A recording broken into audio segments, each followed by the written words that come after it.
Seterusnya, sektor makanan dan minuman halal yang merangkumi ramuan halal menyumbang lebih 85% daripada jumlah ekspor halal Malaysia.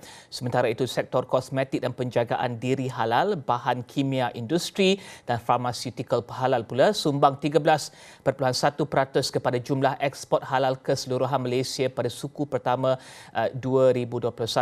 Industri halal pada hari ini telah sumbang 15% kepada KDNK Malaysia, dan kita ingin bincangkan tentang World Halal Business Conference 2021 ataupun 2021. Ini merupakan program anjuran Halal Development Corporation berhad dan dihoskan oleh Kementerian Perdagangan Antarabangsa dan Industri Malaysia. Program ini memberikan fokus kepada 3 teras utama.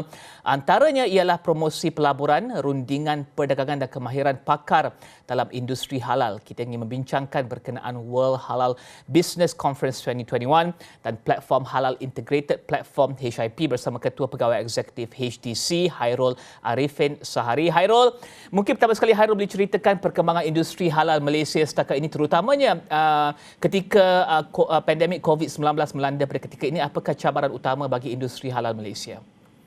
Terima kasih. Assalamualaikum dan selamat pagi semua. Untuk berbincang berkenaan dengan perkembangan industri halal Malaysia setakat ini, terutamanya dalam pasca pandemik COVID-19, dan kita perlu melihat kepada ke belakang sedikit kepada 3 fasa yang utama, iaitu fasa pra-pandemik, fasa pandemik dan juga fasa pra-pemulihan pandemik. Ya. So, apa yang saya boleh kongsikan di sini, dalam fasa pra-pandemik, negara kita mensasarkan ringgit Malaysia 42 bilion ekspor halal pada tahun 2019, dan kita berjaya capai dalam ringgit Malaysia 41 bilion. Dan setiap tahun pelaburan langsung yang masuk ke dalam kawasan-kawasan industri halal adalah sejumlah antara 1.5 bilion ringgit hingga 2 bilion ringgit setahun tanpa gagal, without fail. Dan peluang pekerjaan yang dicipta adalah sebanyak lebih 330,000 dari bilangan syarikat halal yang ada seja halal pada waktu itu hampir mencecah 10,000 syarikat. Dan apabila pandemik melanda bermula lewat tahun 2019, kami dapati rantaian bekalan itu terganggu walaupun permintaan kekal tinggi, iaitu pada USD 3 trilion pada tahun 2019. Dan kita perhatikan bahawa kegiatan penghilangan dan perkhidmatan terhenti disebabkan oleh segatan pergerakan. Dan lebih teruk lagi, penghilang yang mengharapkan bahan ramuan halal yang diimport, kerana tanpa bahan ramuan halal tersebut mereka tidak boleh mengeluarkan produk akhir demi menjaga integriti halal yang telah ditetapkan. Jadi apa kesan langsungnya adalah pengeluaran berkurangan, dan ditambah pula sijil halal tidak dapat diberi atau diperbaharui. Dan impak kepada ekonomi halal itu cukup jelas. Dan pada tahun 2020, ekspor telah menjunam kepada 31 bilion ringgit, dan bilangan syarikat yang mempunyai sijil halal telah berkurangan ke sekitar 7,000 syarikat sahaja, dan hampir tiada pelaburan baru yang masuk ke taman-taman industri halal. So, namun begitu, alhamdulillah, sejak Julai 2020 hingga Jun 2021, HDC memerhatikan trend peningkatan, yang mana aktiviti penghilangan sudah mula aktif secara berdikit-dikit, dan aktiviti ekspor juga semakin rancak, dan sekiranya keadaan kekal bertumbuh, insya-Allah kita akan capai antara 32 bilion ringgit hingga 33 bilion ringgit ekspor pada tahun ini. Dan kami juga memerhatikan bahawa aktiviti pelaburan juga semakin baik. Dan suka untuk saya kongsikan, dalam separuh kedua tahun lepas, kita berjaya rekod dalam ringgit Malaysia 500 juta pelaburan baru, dan setakat 6 bulan pertama pada tahun ini, kita dah pun berjaya rekod hampir 400 juta ringgit pelaburan berpotensi ke taman-taman industri halal. Yang menariknya, ya tuan, majoriti besar daripada pelaburan ini adalah pelaburan domestik. Dia merupakan satu indikator positif kepada kami yang menunjukkan bahawa peserta industri tempatan kita yang mana kekal resilient di sepanjang fasa pandemik itu melakukan pertambahan kapasiti pengeluaran. Seakan-akan mereka ini bersedia untuk bangkit kembali dengan lebih gagah menjelang fasa pasca pandemik nanti. So ia satu petanda yang positif kepada pemulihan ekonomi negara Dan selari dengan fasa pemulihan ekonomi negara, fasa pemulihan ekonomi halal negara selari dengan fasa pemulihan ekonomi negara secara keseluruhan. Dan Hairul, kita ingin bercakap berkenaan dengan apa yang Hairul katakan sebentar tadi, iaitu ekosistem industri halal, daripada halal ingredients ataupun ramuan halal, kemudian daripada segi rantaian bekalan ketika pandemik tersebut yang terjejas. Yeah. Dan kita bercakap berkenaan dengan satu ekosistem halal yang kuat dan kukuh. Dan industri halal Malaysia tentunya berpegang kepada ekosistem halal yang kuat dan kukuh. Apa yang diperlukan untuk membentuk satu jaminan ekosistem ekonomi halal yang kukuh bergerak ke hadapan untuk memastikan jika ada ketidaktentuan yang berlaku kepada ekonomi global, kepada dagangan global, ekosistem tersebut masih lagi dengan izinnya intact? Ya, terima kasih. Melalui kajian yang kami laksanakan, terdapat dua komponen asas atau komponen utama yang membentuk satu ekosistem yang sustainable dan juga robust. Yang pertama adalah komponen pembangunan takbir urus halal itu sendiri yang mencakupi perkara-perkara berkaitan tentang pembangunan piawaian, pensijilan halal dan juga penguatkuasaan. Dan komponen yang kedua yang cukup penting juga adalah komponen pembangunan perniagaan, yang mana aspek-aspek seperti pengeluaran, penghilangan, penyelidikan, pembangunan modal insan, pembangunan infrastruktur dan sebagainya menjadi satu elemen-elemen yang penting dalam aspek ini. Dan kedua-duanya harus bergerak seiring. Ya. Jadi kenapa? Kerana kalau kita hanya fokus kepada takbir urus sahaja, ya, kita mungkin boleh berbangga mempunyai sistem persijilan halal yang terbaik di dunia. Tetapi end of the day, consumer akan membeli produk dan juga perkhidmatan. Produk yang kita hasilkan mungkin tidak dapat, sekiranya kita hanya fokus kepada sistem persijilan halal sahaja, produk yang kita hasilkan mungkin tidak dapat menepati keperluan para pembeli global. Tetapi kalau kita pula hanya fokus kepada pembangunan perniagaan sahaja, ya, produk kita mungkin boleh menjadi antara yang terbaik di dalam pasaran, tetapi integriti halal itu, integriti halal di sepanjang rantaian bekalannya sukar untuk kita pertahankan. Jadi, ia harus seimbang kedua-dua elemen ini. Jadi pada kami, as long as kita ini fokus kepada indikator ekonomi yang utama, iaitu yang pertama, sumbangan industri halal kepada KDNK, yang kedua dari segi peningkatan ekspor, yang ketiga peningkatan pelaburan, yang keempatnya adalah peningkatan peluang pekerjaan, dan yang kelima pengukuhan integriti halal di sepanjang rantaian bekalan produk halal. InsyaAllah kita akan berada pada landasan yang terbaik ke arah mewujudkan ekosistem halal yang kukuh. Hairul, maaf untuk memotong di situ ya. Saya ingin bertanyakan berkenaan dengan indikator-indikator ekonomi tersebut. Kita ada sekitar seminit lagi Hairul sebelum kita berhenti berehat. Indikator tersebut, ya, ini ekspor halal adalah sekitar 31 bilion ringgit untuk suku pertama 2021, benar? 31 bilion ringgit pada 2019. 2020, maaf saya. Okey. Dan juga industri halal di global adalah sekitar 3 trilion ringgit. Gap tersebut besar. Untuk memastikan penutupan gap tersebut dengan tema Catalyst for Universal Economic Recovery, apakah outcome yang disasarkan oleh HDC melalui WHBC ini? Ringkas sebelum kita berhenti berehat, Hairul. Ya, sebenarnya untuk WHBC pada tahun ini, kita tidak akan berbincang panjang berkenaan isu cabaran atau kegawasan semasa ini. Kami kira itu semua orang tahu. Dan kami mahu fokus kepada jalan penyelesaian. Kita tahu banyak perkara yang tidak boleh kita buat sebab pelbagai kekangan dalam tempoh yang sukar pada ketika itu. Dan disebabkan itu, kami nak cungkil idea daripada para pakar dan yang kita jemput, dan sebab kita nak tahu apa yang kita boleh buat dan bagaimana dan bila kita boleh buat. Dan beberapa resolusi dapatan daripada WHBC nanti akan diangkat ke kementerian dan seterusnya ke Majlis Pembangunan Industri Halal. Dan saya tidak pasti lagi apa resolusi yang akan dicapai nanti. Namun begitu, bagi memandu ke arah mendapatkan resolusi yang baik, kami menetapkan 5 perkara sebagai konteks perbincangan sewaktu WHBC nanti. Yang pertama adalah polisi yang mesra industri. Yang kedua, pembangunan infrastruktur. Yang ketiga, pembangunan sumber. Yang keempat, dari segi insentifnya. Yang kelima, dari segi penguatkuasaannya. Okey. Dan kita akan berehat seketika kembali selepas ini untuk membincangkan berkenaan dengan Halal Integrated Platform dan juga berkenaan dengan WHBC dan bagaimanakah ini dapat mengukuhkan lagi ekosistem halal di dalam negara. Kita akan berehat seketika kembali selepas ini.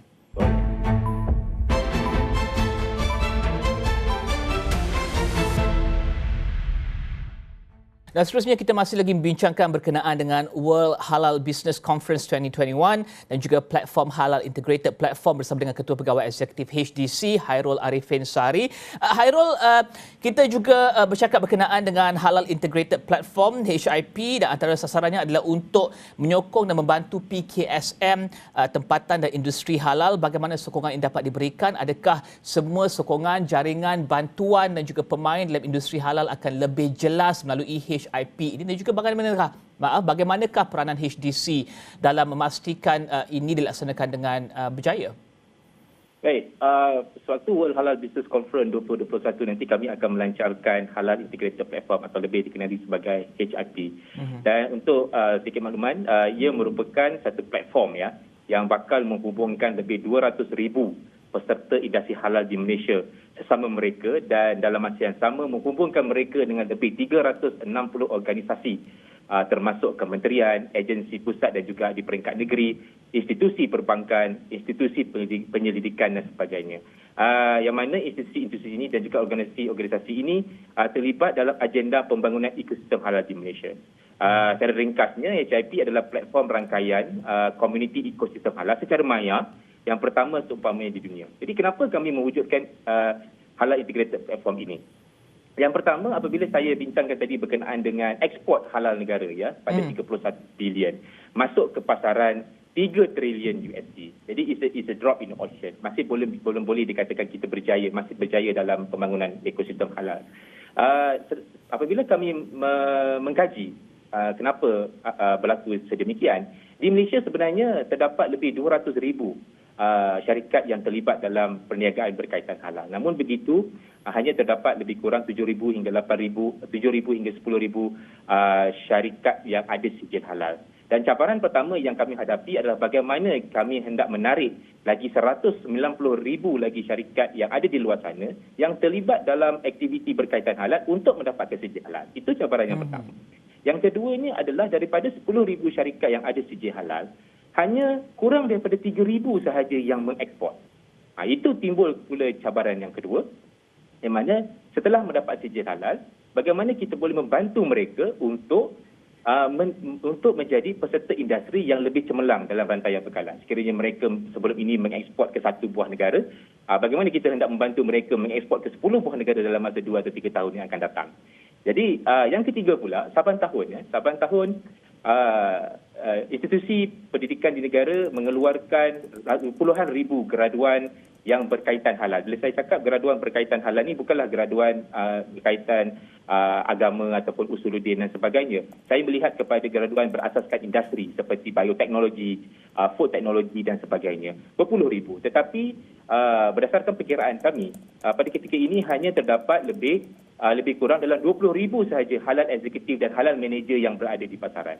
Dan sekiranya kita mempunyai sasaran untuk 200,000 syarikat yang dalam industri halal tadi untuk mendapat sijil halal, dan kalau kita tengok standard yang dikenakan oleh Kerajaan Malaysia untuk setiap syarikat yang ada sijil halal, mereka perlu untuk employ full time halal eksekutif atau halal manager, dan kita sebenarnya kekurangan hampir 300,000 halal eksekutif dan halal manager dalam pasaran tempatan sahaja. Jadi apa yang Halal Integrated Platform buat, apabila kita berjaya connect 200,000 peserta industri halal ini, kami boleh bimbing mereka ya dalam masa tertentu, dalam satu period masa tertentu, bagaimana hendak berkembang dalam industri halal. Bermula daripada mendapatkan sijil halal dalam fasa fasa pra persediaan halal itu sendiri.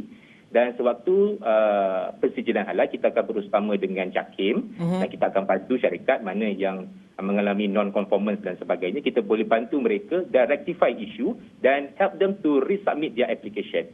Dan fasa yang paling penting juga adalah fasa pasca pensijilan itu sendiri. Dan selepas dapat sijil halal, bagaimana kita boleh bantu mereka dalam memperkembangkan lagi sumbangan mereka kepada industri halal itu.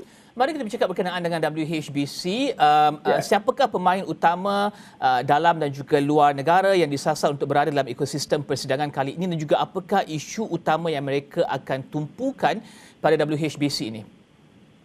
Baik.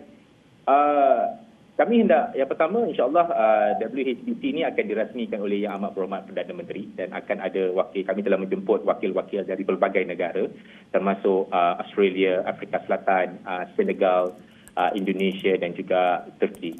Dan kami juga telah menjemput pakar-pakar ekonomi daripada institusi berwibawa termasuk Bank Negara Malaysia, Malaysia Industry Development Fund atau MIDF, Africa Institute of Islamic Finance dan juga MAIDA. Dan apa yang saya sejak saban tahun yang saya tunggu-tunggu adalah sesi bersama Captains of Industry, iaitu wakil-wakil dari syarikat multinasional dan syarikat besar tempatan yang bersedia untuk berkongsi pengalaman, strategi dan amalan-amalan pelaksanaan perniagaan terbaik yang rentas sempadan kepada para peserta industri yang lebih kecil. Di mana mereka boleh berkongsi pendapat berkenaan tentang trend industri untuk jangka masa 3 hingga 5 tahun yang akan datang, supaya para usahawan kita lebih bersedia untuk menangkap segala peluang yang bakal terhidang dalam fasa pasca pandemik nanti. Jadi secara amnya para pembuat dasar, peserta industri, penyelidik, pelajar dan mereka yang mencari peluang pekerjaan dijemput untuk menghadiri persidangan pada tahun ini. Dan kita bercakap berkenaan dengan bergerak ke hadapan untuk pemulihan. Bagaimanakah HDC hala tujunya untuk tumbuh bersama dengan WHBC dan juga meningkatkan pemulihan sektor halal dan industri halal, serta meningkatkan lagi ekspor seperti yang disasarkan tersebut untuk tempoh 5 ke 10 tahun akan datang? Apakah rangka jangka panjang tersebut? Baik. Penjenamaan halal itu sebenarnya bersifat pemangkit kepada pertumbuhan sesebuah perniagaan. Dan konsep halal itu sendiri merupakan satu value proposition yang perlu kita ketengahkan. Dan para pengusaha perlu diyakini bahawa perniagaan mereka boleh berkembang dengan lebih baik dengan adanya penjenamaan halal itu. Dan strateginya adalah lebih kepada bagaimana hendak kita memberi tumpuan kepada sektor-sektor yang boleh memberi ulangan yang lebih lumayan dalam jangka masa lebih panjang. Dan berdasarkan kajian kami dan pemerhatian kami, krisis pandemik memberi satu tekanan yang positif kepada dua sektor. Jadi apabila kita bercerita berkenaan tekanan ini, tak semestinya tekanan itu tekanan yang negatif. Dia boleh juga tekanan yang boleh meningkatkan lagi prestasi kita.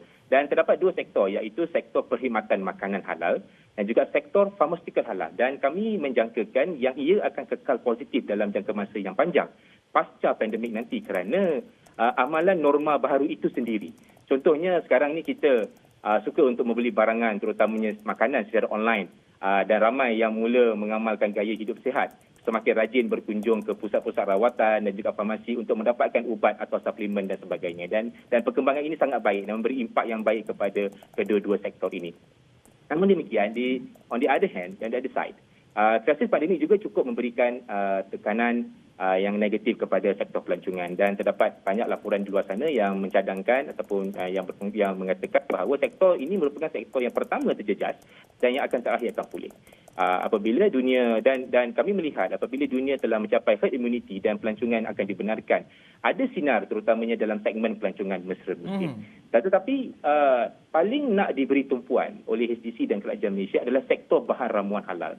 Kerana kami lihat sepanjang setahun atau 2 tahun ini, pandemik mengajar kita bahawa rantaian bekalan produk halal terjejas teruk apabila berlaku shortage kepada bahan-bahan ramuan halal. So kita akan beri penekanan terhadap sektor ini, dan pada kami sesiapa yang mengawal bahan ramuan halal, mereka akan mengawal rantaian bekalan produk halal. Dan dari segi pendekatannya, pengantarbangsaan ekosistem halal itu sendiri akan dititik beratkan, yang mana ekosistem halal yang ada di Malaysia perlu kita jalinkan dengan ekosistem halal yang ada di negara-negara lain. Kerana apabila kita jalinkan ekosistem ini, akan wujud mutual recognition, dan daripada mutual recognition itu kita akan galakkan perdagangan, pelaburan dan juga pengujudan peluang-peluang pekerjaan. Dan HDC pada ketika ini giat mempromosikan bersama secara G2G, government to government, dan sehingga kini HDC telah mempunyai memorandum bersama dengan agensi yang mewakili negara termasuk Korea, Taiwan, Senegal dan Jepun. Dan objektif utama HDC tidak lari, iaitu untuk meningkatkan ekspor produk halal Malaysia, menarik pelaburan masuk ke kawasan-kawasan industri halal dan mengeksport para graduan kita untuk memenuhi keperluan industri halal di luar negara. Okey, kita akan berhenti berehat sekali lagi. Terima kasih Ketua Pegawai Eksekutif HDC Hairul Arifin Sahari membincangkan berkenaan dengan World Halal Business Conference 2021. Dan kita akan berhenti berehat seketika. Selepas ini kita akan bincangkan berkenaan dengan MIHAS 2021 yang akan diadakan di atas talian dan juga bagaimanakah ini berikan manfaat kepada PKS di luar sana dan juga akses pasaran yang tentunya lebih luas. Berhenti berehat seketika, kembali selepas ini.